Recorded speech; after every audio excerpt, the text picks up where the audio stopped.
Bueno, muy buenos días para todos. Mi nombre es César Espite, soy el líder de confiabilidad. Para nosotros es un gusto tenerlos en esta serie de webinars. Les damos la bienvenida y agradecemos su interés y participación en esta serie de conferencias. El día de hoy hablaremos sobre inspecciones termográficas industriales. La agenda para la presentación del día de hoy es la siguiente. Hablaremos inicialmente de lo que son los principios básicos de termografía, como para contextualizar un poco la conferencia.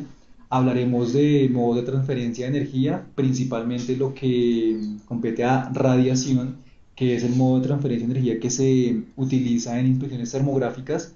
Hablaremos de la clasificación de fallas según la ANSI-NETA y finalmente concluiremos la conferencia con aplicaciones industriales. Bueno, dando inicio a la charla, y comenzaremos hablando sobre lo que es temperatura, lo que es temperatura. Sabemos que la temperatura es el parámetro más medido en la Tierra, pero es uno de los más difíciles de definir, es uno de los conceptos que más se malinterpretan y que la mayoría de personas creen saber o entender qué es temperatura hasta que se les pide que la definan. Entonces, en ese sentido, podemos hacer el ejercicio de que cada uno de ustedes piense en, para ustedes, qué es temperatura. O si alguien les preguntara qué define temperatura, ¿ustedes qué dirían? Nosotros pues tenemos que la primera aproximación, una aproximación elemental a lo que significa temperatura, pues sencillamente es la percepción de frío y calor, de que algo está muy frío. Por ejemplo, cuando tocamos hielo, un cubo de hielo, sabemos que se siente frío, o cuando tocamos una olla que ha estado en un proceso de calentamiento, en una estufa, sabemos que tiene una temperatura alta o sentimos que está caliente. Entonces una primera aproximación muy elemental a lo que es temperatura va de la mano con la percepción que nosotros tenemos de lo que está frío y de lo que está caliente. Si nos adentramos un poco más en lo que puede llegar a ser o entender el concepto de temperatura, tenemos que entrar a una parte un poco más científica y llegaríamos a una segunda aproximación un poco más técnica, en donde diríamos que, por ejemplo, tanto Kelvin como Rankine definieron el cero absoluto como el estado en donde hay ausencia de actividad molecular, es decir, que todos los átomos están completamente quietos. Y eso pues se definió en lo que son los 0 grados Kelvin o los 0 grados Rankine, que corresponden a menos 273 grados Celsius o menos 460 grados Fahrenheit, en donde no hay ninguna actividad molecular. Bueno, y en la medida en que un cuerpo tenga más actividad molecular, es decir, que esas partículas, que esas moléculas comiencen a vibrar, entre más vibren, mayor temperatura tendrán. Lo que significa que la temperatura es un factor proporcional a dicha actividad. Dado esto, y con la primera aproximación muy elemental, ya podemos dar paso a una definición científica. Y digamos la idea o los objetivos que tienen esa serie de webinars, esa serie de charlas, es entrenarlos a ustedes en conceptos de ingeniería. Ya después de esta conferencia tendremos la capacidad de entender perfectamente lo que es temperatura y de cómo se define. Si ya, por ejemplo, llegamos a cualquier parte y que nos preguntan qué es temperatura, ya tenemos la capacidad de decir y definir a ciencia cierta una definición científica como técnicos que somos de lo que es temperatura. Y entonces ya sabemos que temperatura es, por tanto, un parámetro proporcional a la energía cinética aleatoria de la unión de moléculas o átomos. Esto es, que entre mayor energía cinética tenga un cuerpo, más temperatura va a tener. Es decir, digamos, una barra de metal que se encuentra a temperatura ambiente tiene una energía cinética menor que aquella barra que está al rojo vivo. Entonces sabemos que algo que se siente o que se puede ver que está caliente como una barra al rojo vivo, ya sabemos que su actividad cinética molecular es bastante alta y mucho mayor que la barra que se encuentra en equilibrio térmico. Ahora bien, entonces recordemos nuevamente y leamos nuevamente qué es temperatura. Se define a escala microscópica como el parámetro proporcional a la energía cinética aleatoria de la unión de moléculas y átomos. Una vez ya definido y entendido el concepto de temperatura, vamos a pasar a otro concepto que es la temperatura superficial. La temperatura superficial depende, como vemos en la diapositiva, del balance de transferencia de calor entre la conducción hacia o desde la superficie y el medio externo. Cuando nosotros hacemos inspecciones termográficas, la temperatura o la temperatura que estamos registrando en los diferentes cuerpos o elementos que estamos inspeccionando corresponde a temperatura superficial. Durante una inspección termográfica, nosotros no podemos determinar cuál o no estamos midiendo la temperatura interna o al interior de un cuerpo, ya sea un motor o un transformador. No, lo que estamos midiendo o lo que estamos detectando es la temperatura superficial. Listo. Dispositivos modernos para medir temperatura. Tenemos dispositivos de contacto y de no contacto. Dentro de los elementos que tenemos para dispositivos para medir temperatura por contacto, tenemos líquido en vidrio, tenemos bimetálicos, stickers de temperatura, crayones de temperatura, hojas de temperatura, detectores de temperatura por resistencia, que son lo que conocemos como RTDs, y termistores. Y dispositivos que no requieren de contacto para esa función, tenemos los radiómetros de punto, pirómetros y radiómetros de imágenes, que son los termogramas, o, bueno, que toman termogramas, que es lo que nosotros conocemos como cámaras termográficas. En la medición de contacto se requiere, por ejemplo, que se realice un muy buen contacto con la superficie, con la superficie del objeto que vamos a medir. ¿Esto por qué? Porque cuando hacemos una medición por contacto de temperatura, estamos aduciendo al modo de transferencia de energía de calor por conducción y por convección, principalmente la de conducción. Y para ello se requiere, como lo vamos a ver más adelante, que la superficie de contacto, que el área sea demasiado, que sea muy buena, porque de ello depende que la lectura que tengamos con nuestro instrumento de medida de temperatura por contacto sea preciso. Adicionalmente, el sensor debe tener una baja capacitancia térmica. ¿Eso qué significa? ¿Qué significa la capacitancia térmica? La capacitancia térmica es la capacidad que tienen los cuerpos de almacenar energía. Es decir, que un termómetro pues no puede tener una capacitancia térmica pues muy elevada porque no estaría indicando la temperatura real del cuerpo, sino, por ejemplo, una temperatura de otro cuerpo que anteriormente hayamos medido. O sea, se requiere que la capacitancia térmica sea demasiado baja, es decir, que se enfríe muy rápido para que si yo estoy haciendo mediciones continuas, el valor de temperatura que yo medí anteriormente no me vaya a influenciar la nueva medida del objeto que estoy analizando. Adicionalmente, el sensor no debe influenciar la convección local, es decir, que por ejemplo las características ambientales que me pueden afectar la transferencia de calor de esos elementos no se puede ver influenciada por el sensor de temperatura de contacto que estoy utilizando. Y adicionalmente debe tener una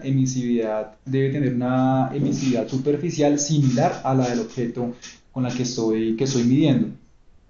La medición de temperatura por contacto pues tiene muchas limitantes en el sentido en el que cuando yo quiero determinar temperaturas que son excesivamente altas, el tema de la seguridad comienza a cobrar una importancia muy significativa, muy importante, porque bien sabemos que entre más alta la temperatura, el riesgo que se tiene por estar en contacto o por estar expuesto a ella es bastante alto.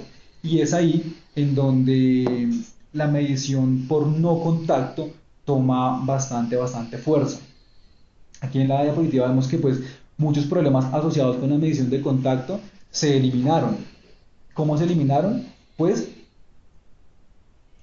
digamos, se eliminaron a través de la invención de dispositivos que permiten detectar o medir temperatura sin tener contacto físico con el medio o con el objeto que yo quiero analizar.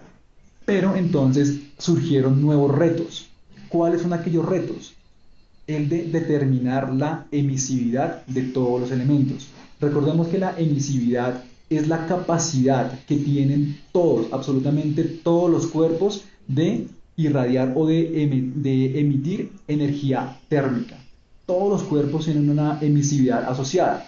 La emisividad se mide entre 0 y 1, donde 0 es un espejo perfecto y 1 es un cuerpo negro, un cuerpo ideal. Entonces, digamos en la técnica de medición de temperatura por no contacto, uno de los retos que se presentaba era el de determinar a ciencia cierta o de manera precisa la emisividad de dichos objetos. En la práctica, cuando tenemos o cuando estamos inspeccionando elementos o equipos que son altamente emisivos, los errores asociados a una determinación equívoca de emisividades pues representan errores bajos en la medición. ¿A qué hago referencia? Digamos en un tablero o en una inspección termográfica, yo parametrizo mi cámara con una emisividad de 0.92 y resulta que la emisividad real de los objetos era de 0.95, pues esa diferencia de 0,03 representa un error menor al 1% en la medición, en la medida o la temperatura que yo voy a reportar. Pero cuando yo estoy trabajando con emisividades bajas, es decir, elementos que son altamente reflectivos, el error asociado a la emisividad ya cobra un impacto mucho mayor. Cuando estamos hablando de que una superficie reflectiva es porque tiene una emisividad por debajo de 0.4. Estamos hablando de emisividades de 0.25, 0.30. Entonces, si yo estoy inspeccionando, por ejemplo, un tanque en aluminio, que es un material bastante reflectivo, si la emisividad que yo le parametrizo a mi cámara es de 0.30 y resulta que la emisividad de ese aluminio no era de 0.30 sino era de 0.27, esa misma diferencia de 0.03 que vimos en el ejemplo anterior, que les comenté en el ejemplo anterior, ya no representa un error de un 1%, sino puede tener errores asociados cerca al 20 o al 30% de error en la temperatura que estoy reportando. Entonces por eso es muy importante que tengamos mucho cuidado cuando hacemos inspecciones termográficas a elementos que son altamente reflectivos. Y aquí como tercer punto en la diapositiva decíamos que la temperatura reflejada y otras variables de compensación tienen que ser calculadas y tenidas en cuenta, que es lo que les acabo de mencionar. Todo esto orientado a que la temperatura que reportemos sea lo más precisa posible. Veamos ahora lo que son los modos de transferencia de calor. Hablaremos un poco de los principios básicos. Existen tres modos de transferencia de calor. ¿Cuáles son ellos? Los fundamentos de conducción, el modo de transferencia de calor por convección y el modo de transferencia de calor por radiación. El modo de transferencia de calor por conducción obedece a las leyes de Fourier y digamos ahí se abordan temas como lo que es la conductividad térmica y lo que es la base del concepto de resistencia térmica o de conductividad térmica, que comprende o el concepto es completamente análogo a lo que veíamos en electricidad. el concepto de conductividad, o digamos se entiende como la capacidad que tiene un elemento de conducir corriente en el caso de electricidad. En el caso pues, de termografía tenemos que es la capacidad que tiene un cuerpo de conducir o de permitir la transferencia, la fácil transferencia de calor, o lo que es la resistencia, que es el concepto opuesto. En electricidad decíamos o veíamos que una resistencia pues es digamos, es la característica que tiene un cuerpo de oponerse al paso de corriente, y que en termografía pues es completamente análogo, es la capacidad que tienen todos los elementos o su capacidad de oponerse a una transferencia de calor. Entonces, digamos acá para dar, por ejemplo, o para tener como ejemplo, materiales con una alta conductividad térmica, pues veíamos los metales en una conductividad bastante alta. ¿Y cuáles son aquellos que tienen una resistencia alta? Pues serían aquellos materiales aislantes como el ladrillo refractario o la fibra de vidrio. Dentro de los fundamentos de la convección de calor, la ley que lo define, pues es la ley de Newton para transferencia de calor por convección, y ahí se manejan conceptos como el coeficiente de convección, y también fundamenta lo que son las bases de la resistencia por convección. Y finalmente tenemos el modo de transferencia de calor por radiación, que es el que realmente permitió el desarrollo de la termografía, y es lo que a nosotros como termógrafos nos compete y que debemos profundizar y entender perfectamente, porque es la base de la termografía, el entender el fenómeno de cómo se da este método de transferencia, este modo de transferencia de calor, es lo que permitió el desarrollo de alguna base teórica que vamos a ver a continuación, y que es fundamental para entender cómo se ejecuta y por qué funciona de esta manera. Allí vemos pues la ley de Stefan-Boltzmann, que desarrolla el concepto de emisividad y de lo que es radiosidad, lo que es radiación, y vemos adicionalmente lo que son las leyes de Kirchhoff, para entender los conceptos de emisividad, absorbancia, reflectividad y transmisividad. Cada uno de ellos son factores que durante una inspección termográfica se deben tener en cuenta, porque son las que permiten la correcta aplicación de esa técnica de mantenimiento predictivo. Vemos que aquí tenemos o relacionamos las ecuaciones matemáticas que definen cada uno de los modos de transferencia de calor. Si vemos la conducción, que está definida por la ley de Fourier, vemos que ese coeficiente depende de una diferencia de temperaturas. Vemos en la ecuación, tenemos tanto temperatura 1 como temperatura 2. Vemos una diferencia de temperatura. Si T1 y T2 fueran iguales, esa resta daría 0. Por tanto, la cantidad de calor que se estaría transmitiendo sería 0. Y eso corresponde a una condición de equilibrio térmico. Ese equilibrio térmico significa que tanto la temperatura del cuerpo 1 como la temperatura del cuerpo 2 son iguales. Y al ser iguales es lo que se conocemos como que están en equilibrio térmico. Esos dos cuerpos están en equilibrio térmico.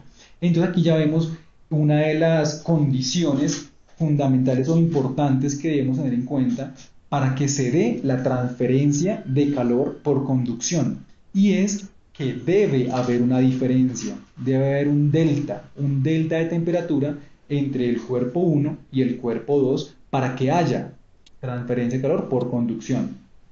Adicionalmente vemos que esta depende del área, como se los mencioné inicialmente, en donde entre mayor sea el área de contacto entre los dos cuerpos, entre el cuerpo 1 y el cuerpo 2, mayor será su transferencia de calor. Adicionalmente, la ecuación está multiplicada por una constante K, que hace referencia a la propiedad de los materiales, hace referencia a la propiedad del material 1 con respecto al material 2, en donde se define cuál es su capacidad de conducción de calor.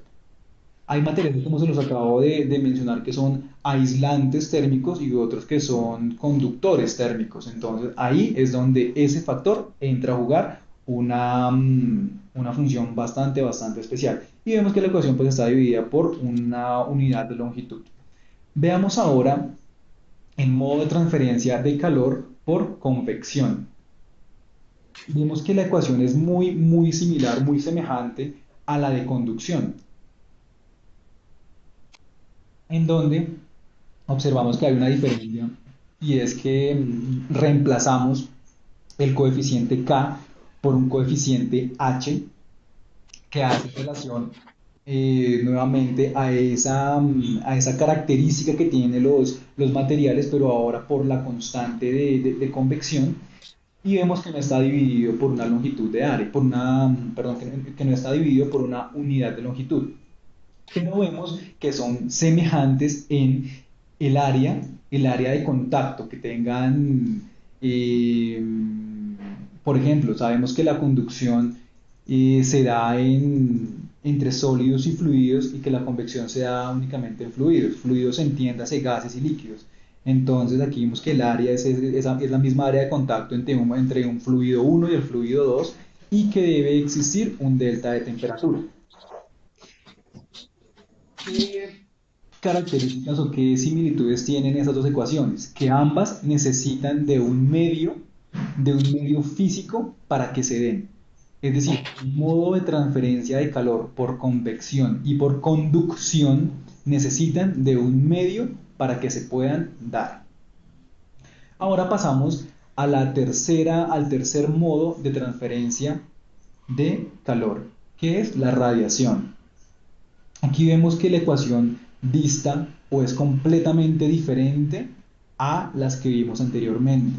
Aquí la ecuación que fue definida por Stefan Boltzmann nos relaciona la energía total radiante, que es igual a la emisividad, que es la característica del material que estoy inspeccionando, multiplicado por una constante sigma, y multiplicado a su vez por una temperatura a la cuarta potencia. Aquí el concepto ya es completamente distinto porque estamos hablando ya de ondas electromagnéticas, y por tratarse de ondas electromagnéticas tienen unas características y unas condiciones completamente distintas a las de conducción y convección, principalmente porque en radiación yo ya no necesito de un medio para que esta transferencia de calor se pueda dar. Veamos un poco, recordemos lo que son las leyes de la termodinámica, lo que es la primera ley y lo que es la segunda ley. La segunda ley de la termodinámica nos define que en un sistema cerrado la energía fluye siempre desde lo más caliente a lo más frío. ¿Eso qué significa? Significa que los modos de transferencia de calor siempre se van a dar del cuerpo que tiene más temperatura, el cuerpo que está más caliente, hacia el cuerpo que está más frío. Es el sentido en el que se da la transferencia de calor. Nunca se va a dar en sentido contrario, o sea, nunca se va a dar de que la transferencia de calor de un cuerpo de menor temperatura va o va en sentido del que tiene mayor temperatura. Eso no pasa y eso no existe. Eso no existe. Siempre va del cuerpo más caliente hacia el cuerpo más frío. Y la primera ley de la termodinámica nos define que, bueno, es la primera ley también se llama ley de conservación, la ley de la conservación de la energía, que define que la energía no se crea ni se destruye, sino que solo se transforma. Y se conoce, como se los mencioné, como la ley de la conservación de la energía. O sea, en un sistema cerrado, la energía que entra es igual a la que sale. Esa suma siempre tiene que dar cero, no puede dar ni menos ni más, porque si tuviéramos un valor, digamos, mayor, se entendería que en ese cuerpo o en ese sistema se estaría creando energía, lo cual viola todas las leyes de la termodinámica, principalmente la primera. Entremos ahora a lo que son los fundamentos y la utilidad de la radiación, y aplicada pues fundamentalmente a lo que son inspecciones termográficas. Vemos que la radiación se define como la transferencia de calor que se realiza por medio de ondas electromagnéticas. No se requiere ningún medio de desplazamiento, viajan a la velocidad de la luz, son aún más eficientes en el vacío, tal como en el espacio exterior. Y vemos el caso pues del Sol, que es una fuente de calor para objetivos en exteriores y que produce pues cargas solares y reflexiones solares. Podemos afirmar que dentro del espectro electromagnético la luz propiamente dicha la podemos considerar como, bueno, la luz ultravioleta, que se da en longitudes de onda de 10 a 400 nanómetros, no es visible al ojo humano. La luz visible, que va de 400 a 750 nanómetros, es una gama espectral bastante angosta, muy pequeñita dentro de todo el espectro electromagnético. Y tercero, que la luz infrarroja va de 0,75 micrómetros a 1000 micrómetros, que tampoco es visible al ojo humano. La radiación infrarroja pues viaja a través de ondas electromagnéticas, es similar a la luz visible, y que la diferencia entre la luz visible y el espectro, la gama espectral del infrarrojo, simplemente es su longitud de onda, como se los acabo de mencionar. Por ejemplo, aquí en esas imágenes que vemos en la diapositiva en la parte inferior derecha, vemos cómo cambia una imagen vista desde el espectro visible y otra desde el espectro infrarrojo, la gama espectral del infrarrojo. Vemos que en el visible eh, hay una lagartija sobre una mano. Vemos completamente digamos, lo que es la mano que la sostiene, y vemos la lagartija que está sobre ella, pero termográficamente vemos que tienen una distribución térmica completamente diferente, o sea, lo que es un animal de sangre fría y lo que es la mano pues, humana, que está a 37 grados Celsius. La ley de Stefan Boltzmann, la ecuación de Stefan Boltzmann, como se los indiqué hace un instante, relaciona la energía radiante en términos de la emisividad que tienen todos los cuerpos. Y aquí pues indicamos cuál es la constante de ellos, que es 5,7 por 10 a la menos 8 watts sobre una unidad de área multiplicado por una temperatura en grados absolutos a la cuarta potencia. Dentro de los conceptos que debemos tener muy en cuenta y con los que nos debemos familiarizar cuando hablamos de radiosidad, es lo que es la absorbancia o emitancia, que es la capacidad que tienen todos los cuerpos de emitir y absorber energía radiante, lo que es la transmisividad y lo que es la reflectividad. Las leyes de Kirchhoff, o la ley de Kirchhoff, nos relaciona esos conceptos, nos relaciona la absorbancia o emisividad con la reflectividad y con la transmisividad, y nos dice que la suma de cada uno de ellos tiene que ser igual a 1. En esa diapositiva, por ejemplo, vemos cómo se comporta nuestra cámara termográfica. Veamos los cubos de la parte izquierda en sus pantallas. Vemos que es emisividad. Emisividad es toda aquella radiación que sale o que es emitida por el cuerpo. Reflectividad o reflexión son aquellas radiaciones que vienen del exterior o de otros cuerpos que están cercanos o que son una fuente muy grande de reflexión, como puede ser el Sol. Y finalmente tenemos lo que es la transmitancia, lo que el cuerpo es capaz de transmitir. La cámara termográfica, ¿qué es lo que detecta? La cámara termográfica detecta radiación. Ella lo que mide es radiación, y a través de la ecuación de Stefan Boltzmann que vimos en la diapositiva anterior, nos permite visualizar o determinar la temperatura que tiene ese cuerpo de acuerdo con la radiación que está emitiendo, más la característica de su emisividad. O sea, relaciona esas dos cosas. ¿Cuál es la emisividad de ese cuerpo y cuánta radiación está saliendo de ese cuerpo? Y que la cámara, a través de su detector microvolométrico, detecta. Veamos lo que son la clasificación de fallas, lo que la ANSI-NETA definen puntualmente en la norma ANSI-NETA, la ATS 2009, la tabla 100.18, que es la que estamos viendo en este momento. en donde para sistemas eléctricos nos dice que existen cuatro niveles de falla, en donde el primero comprende o está definido entre, ella define pues dos cosas, lo que es la temperatura sobre la temperatura ambiente, o sea, la comparación con respecto a la temperatura ambiente y la comparación con respecto a un objeto similar. Esta tabla, esta clasificación ANSI-NETA, está fundamentada completamente en la comparación. ¿En la comparación con respecto a quién? Con respecto a la temperatura ambiente o con respecto a un objeto similar. Entonces, el nivel de falla número uno está definido que si nosotros encontramos una temperatura o un delta de temperatura entre 1 a 10 grados con respecto a la temperatura ambiente o de 1 a 3 grados con respecto al similar, podemos tener una posible deficiencia y se requiere más información.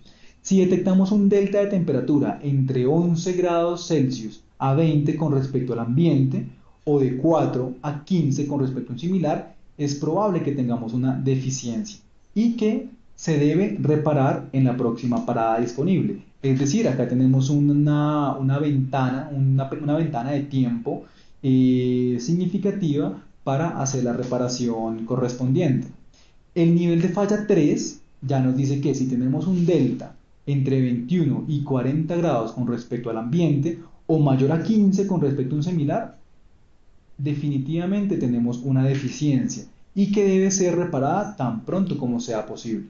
Y el nivel más alto, el más crítico, es el nivel 4, en donde nos define si tenemos una temperatura, un delta de temperatura mayor a 40 grados con respecto al ambiente y mayor con respecto con respecto a un similar de 15 grados Celsius, tenemos una deficiencia mayor. Veamos que la diferencia entre el nivel de falla 3 y el nivel de falla 4 es que en el 3 nos dice o un delta de temperatura entre 21 y 40 con respecto al ambiente o de 15 con respecto al similar, mientras que el nivel 4 nos dice que es mayor a 40 grados con respecto al ambiente y mayor a 15 grados con respecto al similar. Y la clasificación es de eficiencia mayor y que debe ser reparada inmediatamente. Veamos ahora cómo se aplica o cómo se aplica esa clasificación de fallas de acuerdo con la ANSI-NETA. En estos termogramas vemos que, bueno, la norma ANSI-NETA hablaba de dos conceptos, lo que es la temperatura con respecto a un similar o con respecto al ambiente. La temperatura con respecto al ambiente pues es fácil de comprender y asimilar y es simplemente la temperatura que tiene el cuerpo que estoy midiendo versus la temperatura del entorno en el cual yo estoy, digamos en la temperatura ambiente en la cual yo estoy realizando la termografía. Pueden ser 20 grados, digamos aquí en la ciudad de Bogotá tendríamos temperaturas ambiente entre los 15 y los 18 grados Celsius. Quizás en un campo petrolero como en Barranca la temperatura ambiente puede ser de 40 grados, entonces este valor es el que yo debo tener en cuenta para hacer la clasificación, para hacer la resta, para encontrar ese delta de temperatura y poder clasificar adecuadamente un fallo. ¿Y qué significa un objeto similar? En sistemas eléctricos, pues es fácil determinar un objeto similar cuando hablamos de una instalación trifásica. Una instalación trifásica, encontrar el similar pues es bastante sencillo porque tenemos la fase A con la fase B y la fase C. El similar de la fase A pues es la fase B y la fase C. A eso se refiere la norma ANSI-NETA cuando habla de un similar. Se refiere a un objeto que debería estar en las mismas condiciones o características técnicas de operación. Entonces, en un sistema trifásico, pues lo ideal es que encontremos cargas balanceadas y que cada una de las líneas térmicamente estén exactamente igual. Eso en un estado pues ideal, pero sabemos que pues en la industria no se encuentra esto. Pero entonces, esta es la base para la comparación de deltas de temperatura con objetos similares. En el termograma vemos pues, las tres líneas y vemos que la línea de la derecha tiene un aporte de temperatura de 64,63 grados Celsius. O sea, ahí trazamos un área en ese termograma para identificar cuál es la temperatura máxima que tiene este elemento. Y trazamos esa misma área en uno de los elementos que serían los similares. En el termograma vemos que esto está indicado por el área 2, en donde vemos que la temperatura máxima reportada para el área 2 es de 42,70. La temperatura máxima del área 1, 64,63. Esto nos da un delta de temperatura mayor a 20 grados Celsius con respecto al similar, que viene siendo el área 2, la fase de la izquierda, la fase A, que podemos llamar.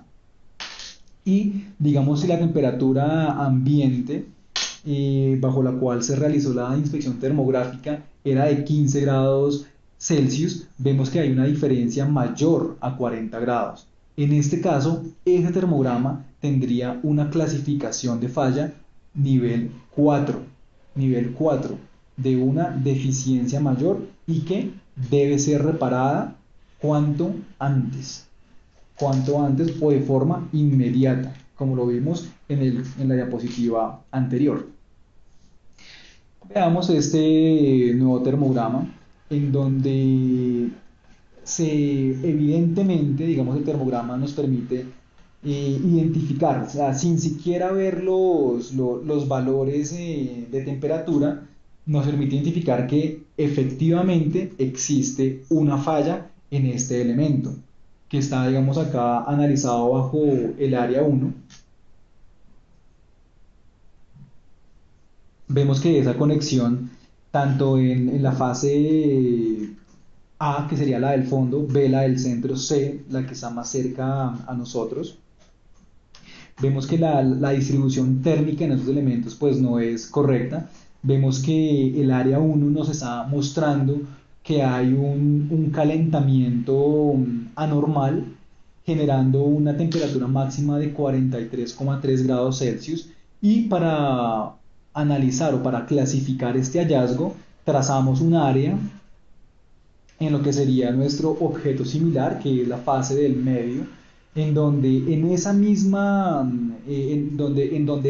ubicación de área tenemos una temperatura máxima de solo 27,7 grados Celsius. Eso nos da un delta de temperatura mayor a 15 con respecto a su similar, pero si verificamos que la temperatura máxima reportada con respecto a una temperatura ambiente, que pueden ser 20 grados, no supera los 40, entonces la clasificación de este termograma o de este hallazgo corresponde a un nivel de falla 3, en donde se identifica que efectivamente hay una deficiencia, pero por los valores encontrados, la reparación de esta falla o la eliminación de esta falla tiene que hacerse lo antes posible, no de forma inmediata como en el nivel 4, pero sí debe hacerse lo antes posible. Veamos ahora este termograma donde tenemos un breaker y a través del uso de diferentes paletas de colores yo puedo hacer más evidente una falla. Muchas veces nosotros como termógrafos nos preguntamos, venga, ¿para qué hay tantas paletas de colores? Normalmente uno en una cámara termográfica puede encontrar entre 8 y 10 paletas de colores y surge la pregunta, bueno, ¿para qué tantas? La respuesta es porque dependiendo del tipo de inspección que yo esté haciendo, dependiendo del elemento que yo esté diagnosticando, hay paletas de colores que me hacen más evidente una falla. Por ejemplo, cuando estamos hablando de pequeños cambios de temperatura, una paleta de colores de alto contraste es fundamental para hacer la inspección, porque me va a permitir visualizar de forma mucho más precisa aquellos pequeños cambios de temperatura que yo estoy encontrando durante mi inspección termográfica. Mientras que cuando estoy inspeccionando transformadores de potencia, yo puedo utilizar una paleta de hierro. Cuando yo estoy inspeccionando bancos de condensadores, puedo y utilizar una paleta de colores tipo azul, como la que vemos en pantalla, o de lluvia, que en algunos software le llaman lluvia. En este caso del termograma que vemos en pantalla es un breaker en donde nosotros estamos comparando tanto la entrada como la salida. Veamos o fijémonos en lo que son las conexiones a la salida y a la entrada y vemos que la distribución térmica a la salida es completamente homogénea en las tres fases, pero en la entrada vemos que la fase de abajo está presentando un aporte de temperatura o un calentamiento excesivo. Aquí no fue necesario que colocáramos un área para determinar el punto máximo. Sin embargo, con el spot nos muestra que y, en la parte, digamos, de la fase que tiene la falla, está reportando una temperatura de 108,9 grados Celsius, mientras que su par o su semejante o su similar, que es la fase de arriba, tiene una temperatura de 55 grados Celsius en su conexión.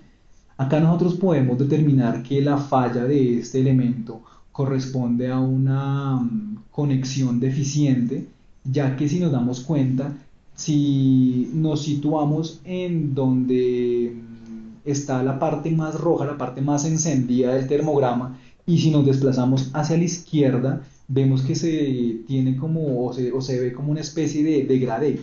Eso significa que la temperatura va disminuyendo y que el punto de mayor aporte está en la conexión.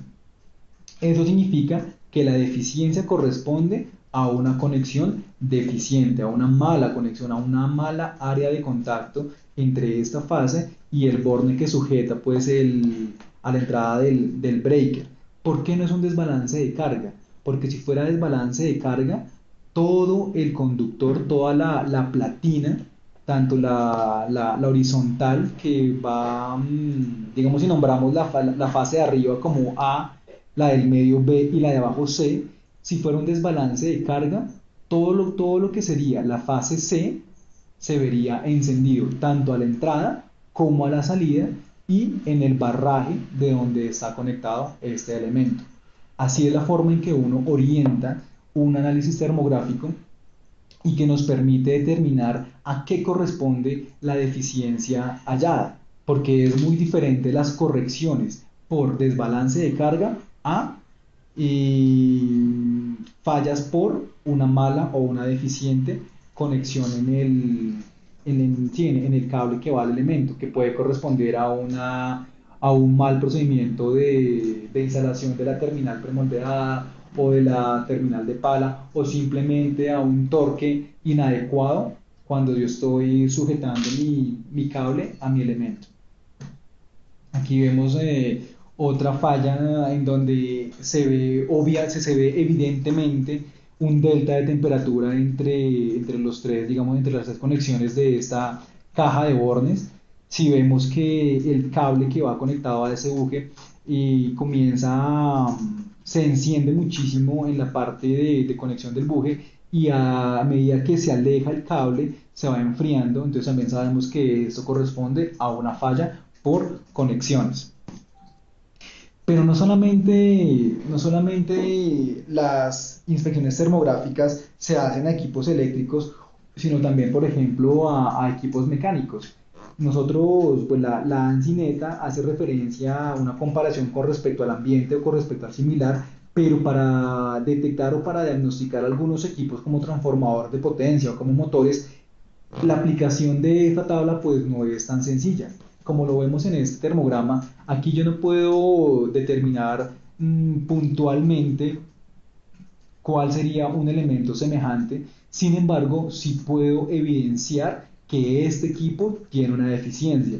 Vemos que los dos tubos que conectan el tanque de expansión en un transformador de potencia presentan un aporte de temperatura completamente diferente. O sea, lo que vemos en el área R1 y lo que vemos en el área R2, notamos que el área R2 presenta una temperatura mucho, mucho más alta que la del área R1.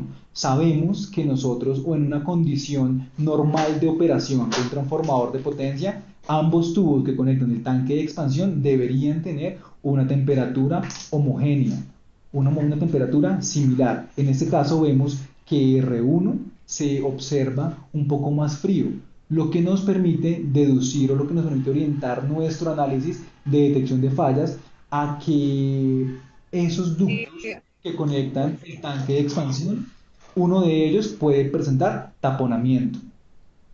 Veamos el siguiente termograma, también es un transformador de potencia en donde los radiadores de la parte derecha todos presentan una distribución térmica esperada de acuerdo con lo que sabemos del comportamiento del aceite al interior de un transformador. Sabemos que la parte más caliente, el aceite cuando está más caliente tiende a irse a la parte superior, mientras que en la parte de abajo está más frío. Pero notemos que el radiador de la parte extrema izquierda se ve completamente frío, completamente oscuro, que de acuerdo con nuestra paleta de colores, nuestra barra de temperaturas de la parte derecha del termograma indicaría que tiene una menor temperatura con respecto a los demás radiadores. Entonces, aquí nosotros lo que estamos orientando nuestro análisis no es en ese delta de temperaturas que la norma ANSI nos referenciaba, sino analizar todo el objeto, todo el equipo y determinando cómo sería su valor o cómo sería su comportamiento térmico esperado. Aquí vemos que ese radiador debería tener una distribución térmica como todos los demás que vemos a mano derecha, pero el último se ve completamente frío. Esto es una falla en un transformador que indica que este radiador, por alguna razón, por alguna razón, no está pasando el aceite. Es decir, ese radiador está fuera de servicio. ¿Y cuál puede ser la razón por la cual esté fuera de servicio? Puede tener una válvula tapada o una válvula cerrada, perdón, o simplemente taponamiento en sus ductos de ingreso y de salida.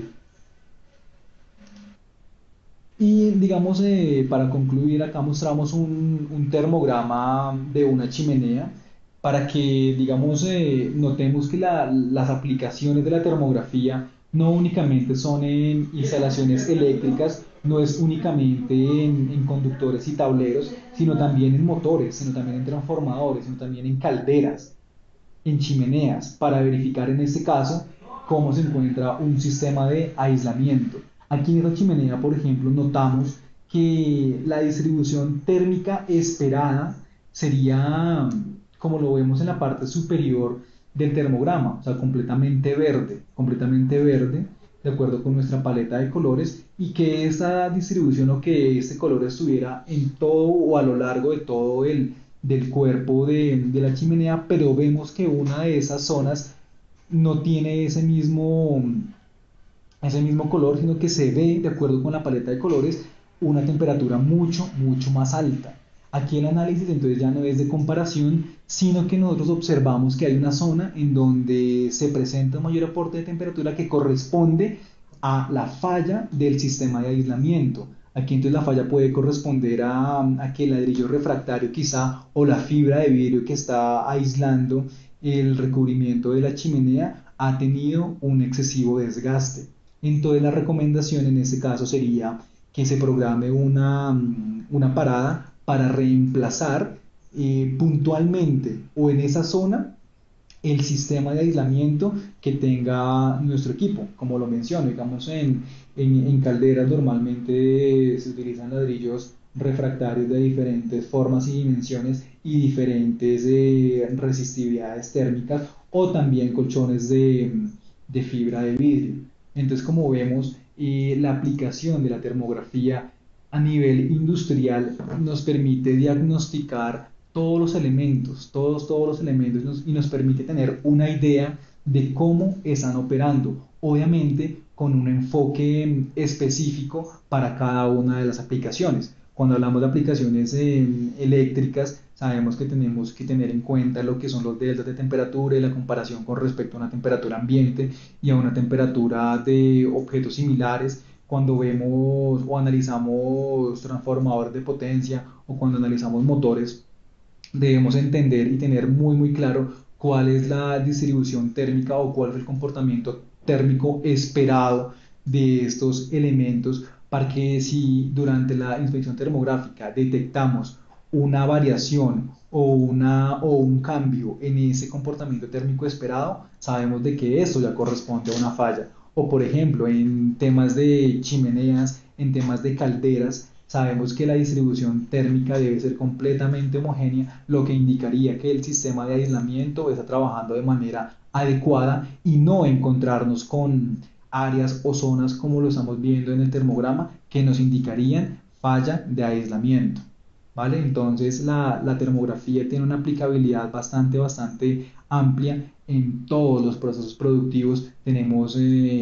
Podemos hacer uso de ella y lo mejor de todo es que es una técnica de mantenimiento predictivo que es bastante segura porque yo en ningún momento voy a tener contacto con ninguno de los elementos, con ninguno de los objetos y que durante su aplicación no tengo que interferir en ningún momento con la producción. Es más, el punto ideal o las condiciones ideales para aplicar la termografía es que la planta esté trabajando a su máxima capacidad o en un régimen normal de operación para poder determinar cuáles son las características en términos de temperatura en la que están operando cada uno de sus equipos que son de interés para mantenimiento y que esto pues es aplicable a a todos los sectores productivos. Con esto pues damos por terminada la charla y agradezco pues nuevamente su participación, sus preguntas y su atención a este webinar de termografía en aplicaciones industriales. Muchas gracias. En el caso de los motores trifásicos industriales, ¿cómo podríamos estimar una temperatura diferencial aproximada entre la interna y la superficial? Ok, listo. En el caso de los motores, ahí es muy importante saber cuál es el año de fabricación del equipo. ¿Por qué? Porque digamos los motores que son, digamos, fabricados antes de los años 80, la distancia que existía entre lo que es el estator y la carcasa dejaban una especie de aire o de, sí, como de que no estuvieran en contacto, de que hubiera como flujo de, de aire interior entre el estator y la carcasa y obviamente la temperatura o la transferencia de calor de la temperatura del interior a la carcasa por convección no era la mejor. Entonces, y en mantenimiento muchas veces se contaba o se creía con una herramienta de diagnóstico pues muy sencilla y era que usted le podía colocar la mano al motor y sencillamente si usted era capaz de soportar la temperatura en su mano era porque el motor estaba bien y si no era porque el motor tenía un problema en su interior. Los motores de última generación, o los que son, los que tienen una fecha de fabricación superior o posterior a los años 90, ese aire que dejaban entre el estator y la carcasa ya se eliminó completamente, teniendo en cuenta de que el modo de transferencia por conducción es mucho mayor que el de convección, entonces dejaban completamente pegadas las bobinas a la carcasa. Entonces, en ese sentido, los motores se estaban refrigerando de manera mucho más eficiente, entonces nos permitía que si utilizábamos esa herramienta de diagnóstico así de colocarle la mano al motor en un motor nuevo, pues ya no es válida, porque si el motor está trabajando a 70 u 80 grados, la mano sobre el equipo ya no la soportamos. Entonces, equivocadamente estaríamos diciendo de que el equipo tiene una falla cuando no. Lo que el equipo está haciendo es que se está refrigerando de manera muy adecuada. Entonces, si nosotros vemos una temperatura en la carcasa de un motor que esté sobre los 80 o los 90 grados, sabemos que si este motor es nuevo, o bueno, nuevo me refiero a que, o bueno, si fue fabricado después de los años 90, sabemos que la temperatura al interior del motor puede estar por encima de unos 15 o 20 grados. Eso quiere decir que si yo tengo una temperatura de 90 grados, puede que al interior estemos en 115. La temperatura normalmente o los sistemas de aislamiento en los motores son de aislamiento clase F. Ese aislamiento significa que tiene una capacidad máxima de operación hasta los 150 grados. Entonces, si tenemos una temperatura en la superficie de 80 grados, 80 a 90 grados, sabríamos que al interior estamos sobre los 115, lejos aún de los 150 grados. Entonces, más o menos son entre 15, sí, entre 15 y 20 grados al interior. Ese es el delta que tenemos de la temperatura interior versus la temperatura exterior, y que obviamente en el ejemplo que les acabo de mencionar correspondería igual a una temperatura normal de operación. Referente a la tabla de criterios para definir si existe alguna falla, ¿se crea conforme a alguna norma? Sí, claro, o sea, digamos esos deltas de temperatura que acabo de mencionar, para sistemas eléctricos, la norma que lo define pues, es la ANSI NETA ATS 2009. Para el tema de equipos como motores, nosotros tenemos que referirnos a las características operativas del fabricante del motor, porque de marca a marca cambia.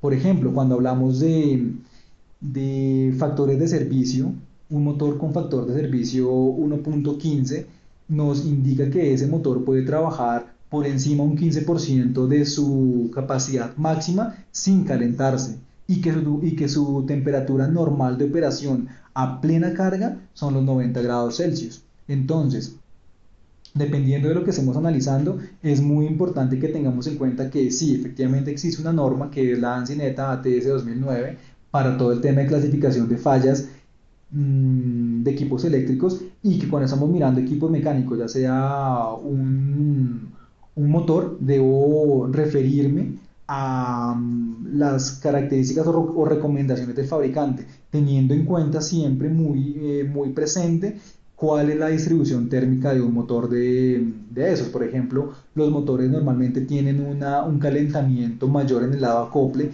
y son más fríos en el lado libre, que es en donde está el ventilador y es en donde de manera inicial pasa el caudal de aire que enfría el motor a través de las ranuras. ¿Cuál es la diferencia entre la ANSI NETA MTS 2011 y la norma que ustedes dicen? Porque allí también aparece esa tabla más B22. Más B22.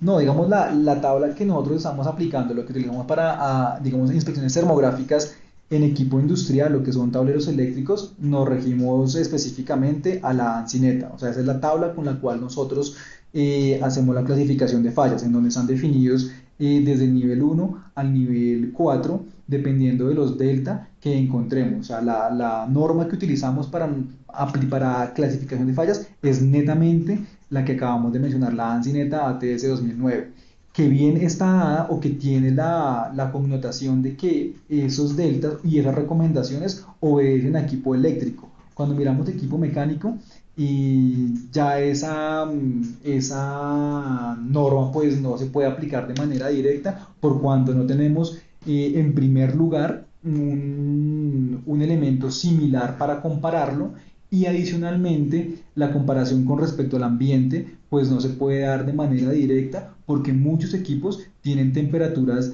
normales de operación muy por encima de los 40 grados con respecto a la temperatura ambiente, que nos representaría entonces una clasificación nivel 4. Cuando analizamos un transformador seco, la temperatura normal de un transformador de ellos de operación está sobre los 120 grados, y esto corresponde a una temperatura normal de operación. Si yo lo comparara contra una ANSI NETA, me diría que tengo una falla nivel 4, lo cual sería un falso positivo, o sea, estaría reportando una falla que no existe. Entonces, la tabla ATS, la ANSI NETA, aplica específicamente para equipos eléctricos, entiéndase, instalaciones eléctricas.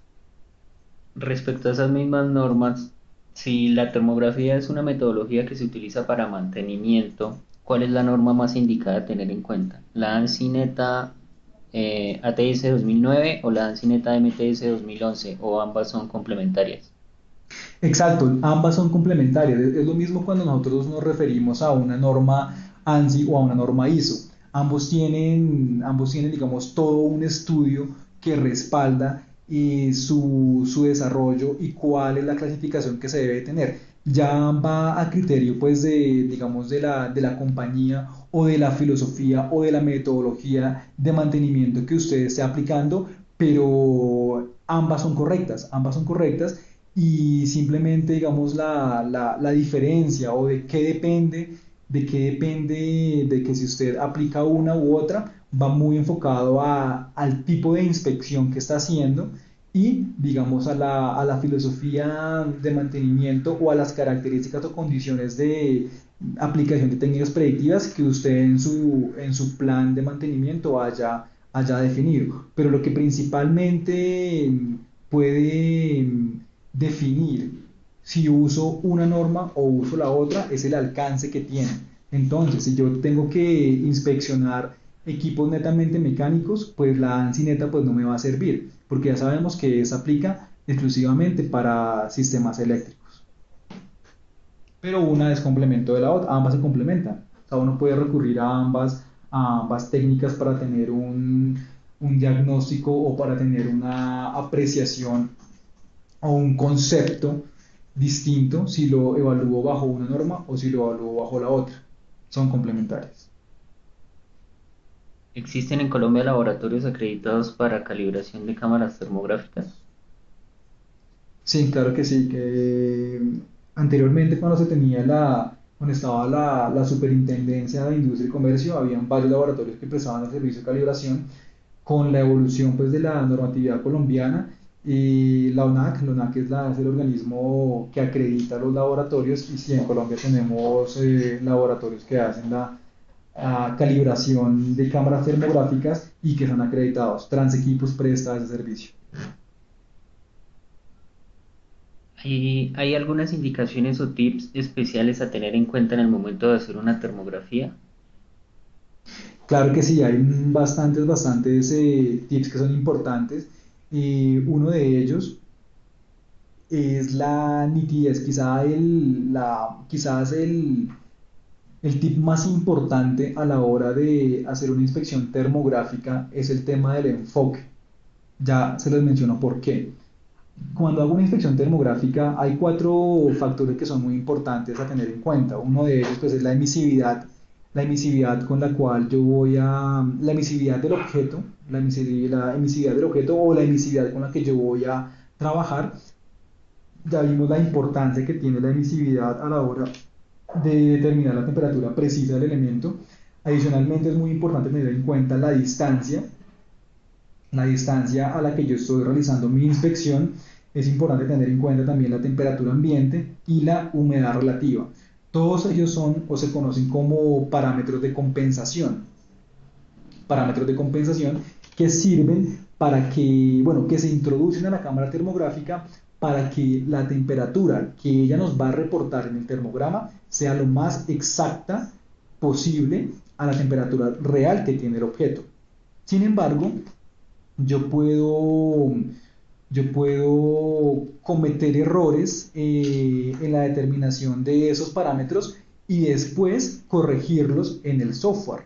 Los software de termografía, normalmente de todas las cámaras, me permiten hacer esa corrección. Puede que yo haya colocado equivocadamente o haya hecho la inspección con una emisividad equivocada, es decir, 9.95 y resulta que la emisividad real era 0.88. No hay ningún problema porque yo lo puedo corregir en el informe, en el software. En el software yo puedo hacer esa corrección, que la temperatura ambiente no eran 25 grados Celsius, sino 18. No hay inconveniente, yo en el software lo puedo corregir. Lo mismo pasa con la humedad relativa, lo mismo pasa con la distancia.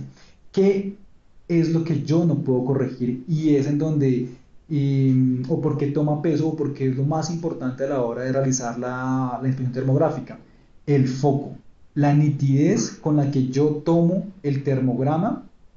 Yo en el software no lo puedo corregir. Si el termograma me quedó borroso, el software no puede hacer nada. Y entre más borroso o entre más nítido sea un termograma, diferente va a ser la temperatura que el software va a determinar.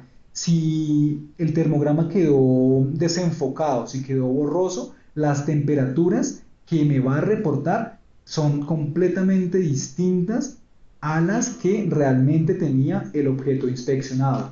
Mientras que si el foco o la nitidez del termograma es bastante alta, la temperatura reportada va a ser precisa. Entonces, como tips a la hora de hacer termografía está eso: procure o garantice que todos los termogramas queden absolutamente bien enfocados.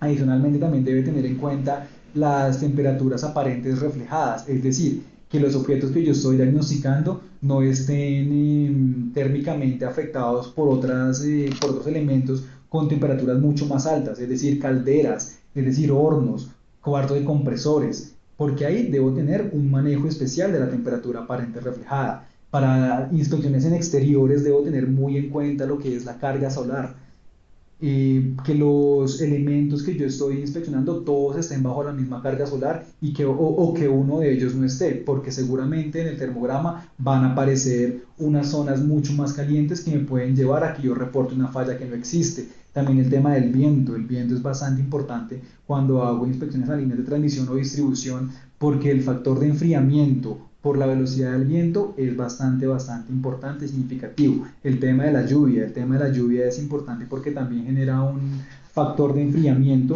que podría ocultar una falla en un sistema eléctrico que puede que yo termográficamente o por deltas de temperatura no identifique. Y hay toda una serie de tips adicionales que quizá podemos abordar en un siguiente webinar. El factor de servicio de un motor lo tengo en cuenta para relacionarlo al incremento de temperaturas o torque. El factor de servicio de un motor simplemente me indica cuál es la capacidad que tiene ese equipo para trabajar por encima de su capacidad nominal sin que genere un calentamiento adicional.